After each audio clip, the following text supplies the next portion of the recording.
guys, it's Coach Rashawn. We also have Coach Joy here. We are going to do a quick video on how to take measurements. You have the option to come into the gym, but just in case you can't make it in, here's a quick video on how to do them at home. One of the reasons why we want to take your measurements is because we realize that inches will fall off quicker than those pounds. So we want to be able to capture that information at the very beginning so that we'll have your baseline and that you'll have that information to see your progression as the time goes on. Perfect. So before you get started, make sure that you get a pen and pad. That way you can log those numbers as you're taking the measurements. So today we're going to get those shoulders. We're going to do our chest, waist, hips, both legs to include both thighs and both calves and both arms. So with the shoulder, we're going to go to the top of the shoulder. She is going to hold that tape and she's going to spin around for me. Make sure that measuring tape is flush. We are going to record that number. So from here, we are going to go down to the chest. I'm have her hold it in the middle of her chest. She's going to go at that nipple line. Raise your arm. We're going to spin around. And we are going to record that number. So when we are recording the number of the chest, just make sure that the arms are down and relaxed. Sometimes if the arms are up, it can change that number. So from here, we are going to go down to her waist.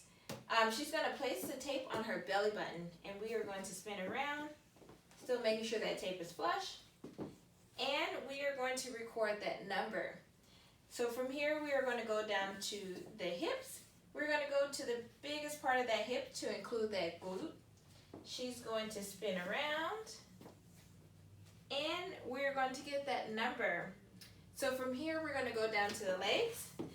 When you're doing your legs, just make sure you're standing up straight and tall. We don't want the legs out too wide, but then we don't also want them too narrow. So we're going to get the middle of that leg. We're going to find that kneecap and measure 6 inches up from the kneecap.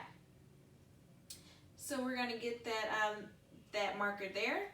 From here, we are going to pull the tape around and record that number. Don't forget to do the other thigh.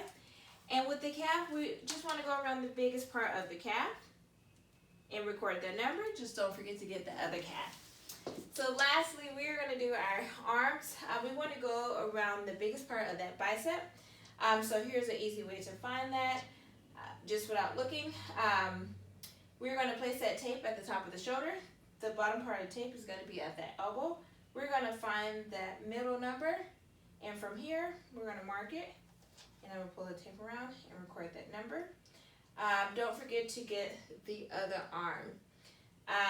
Lastly, one thing before we move on, when we record that number of the arm, just make sure that the arm is down and relaxed. We don't want it tensed up because the number can change.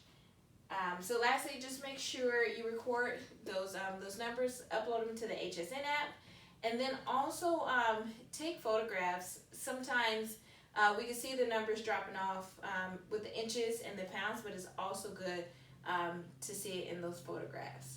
Yes, I always say that pictures tell a better story. Yeah, so record those numbers, get them in, upload them to the HSN app along with those photos, and we hope to see you soon.